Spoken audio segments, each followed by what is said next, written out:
everyone, my name is Niyati and welcome to Astronomy. Hola, todos, how are you? And today we are going to be talking about astronomy and all of the celestial events which will be happening this month. But first, what is a celestial event? A celestial event is like a special event that happens in space, like a space festival, maybe an important day in space. And we've already missed the last 4 celestial events. 2 happened on March 2nd and 2 happened on March 5th. So sorry that this video is a little late, but I'm going to still talk about what happened on March 2nd and on March 5th, and also what will be happening in the next few days.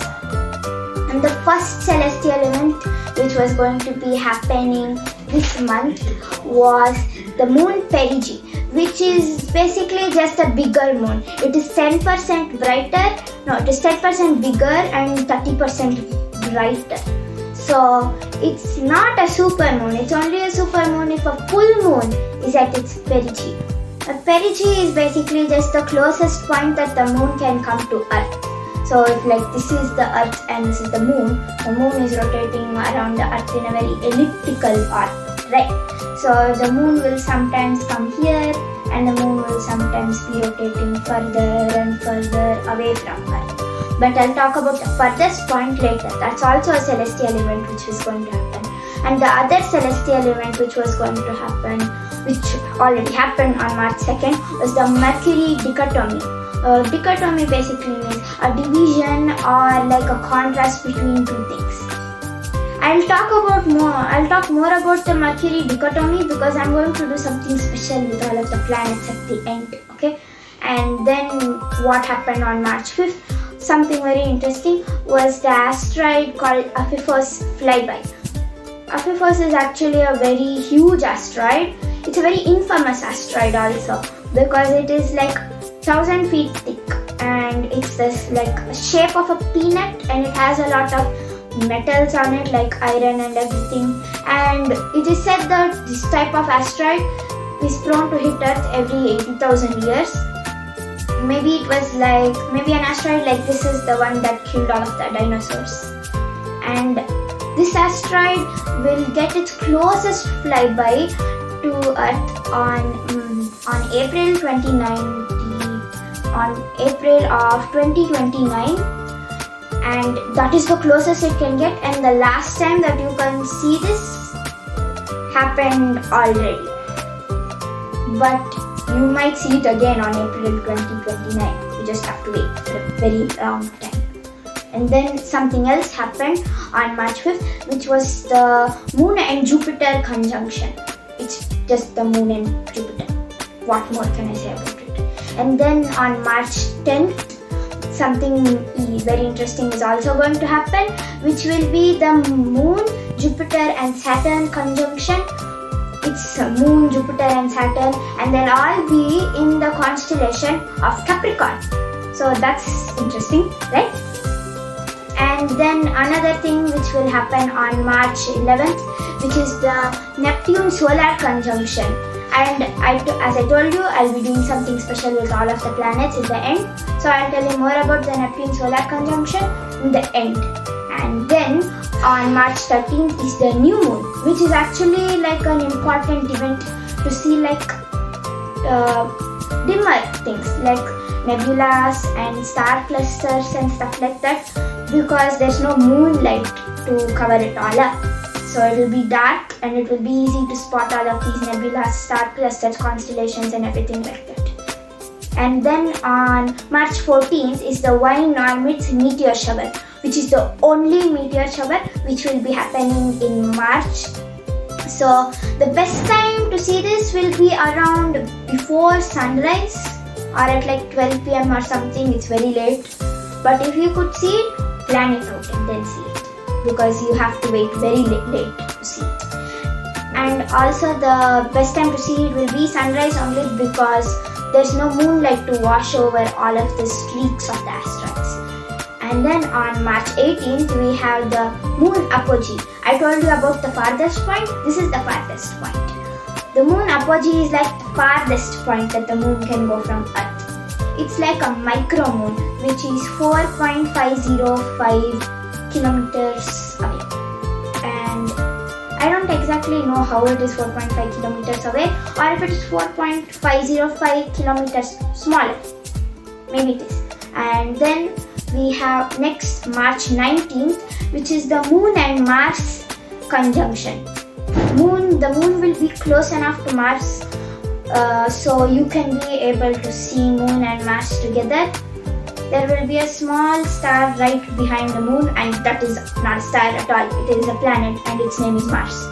And next on March 20th, we have the spring equinox, which is a very important celestial event.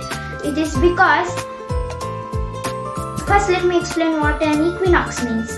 An equinox is when the sun rays hit directly the equator of the earth. So there is equal days and night almost everywhere around the earth. That is what an equinox means. And if you are living in the northern hemisphere, it means the start of spring. And if you are living in the southern hemisphere, it means the start of autumn. And next we have the super warm moon, which will happen on March 28th. It's called that by the native Red Indians of America, who were all there before Christopher Columbus came and everything, but that's a history video, so it will be made later. I'll tell you all about it later. And it's called that because that's when the earth used to soften and all of the earthworms came out. So they called it the super warm moon. And the final celestial event will happen on March 29th, and it is when Venus will be at its brightest. And now I'm going to do all of the special things that I said I would do with all of the planets, and we're going to start with Mercury. Mercury is emerging its greatest elongation west, which means that it will be the greatest elongation, and it is 1 hour 23 minutes before the sun. It is going to be greatest elongation of the planet, and it can be seen in the dawn sky on the west. And then we have Venus. As I told you, it's going to be at its brightest. The planet will be very bright and you can see it. It's going to be a little hard to spot it though. Even though it's at its brightest, don't think that it will be easier to find it. If you're living in like a rural area, there will be lots of stars and it will be very hard to find Venus. But if you are living in the city, it might be easier to find it because it will be very bright. And the second brightest thing in the night sky is Venus, which is why it's called the morning star or the evening star.